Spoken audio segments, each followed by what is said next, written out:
find that difficult to answer because I'm really one of those who believes we're still in a period of greatness here in the province of Ontario. But basically we have grown, we've matured, we're a province that has a great educational system where the business community is very active, very creative, and we have created a place in the world community that I think is the envy of many other jurisdictions. So it's hard to say what the next great era will be because I think we're still in one.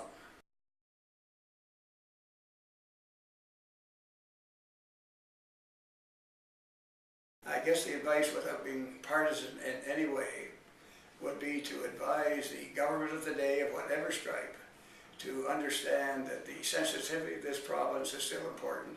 Economic growth is relevant, but we must continue to have a social conscience and understand that society has an opportunity to look after those less fortunate and those who cannot look after themselves. Some people will say that's a bit left of center. I don't know where center ever is. But the day we stop worrying about others who are disadvantaged, not as fortunate, then I think we are in an emotional downturn.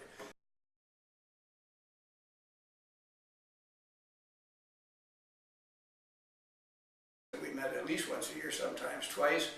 They would be invited to comment on the economic policies.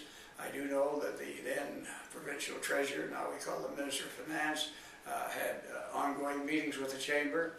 They did have an impact on tax policy, they had an impact on other economic issues, but they also were not just related to business. And I emphasize this because while the business is the background, economic growth is the most relevant, the fact is the Chamber did recognize in their many programs that we all had a responsibility to those less fortunate than ourselves.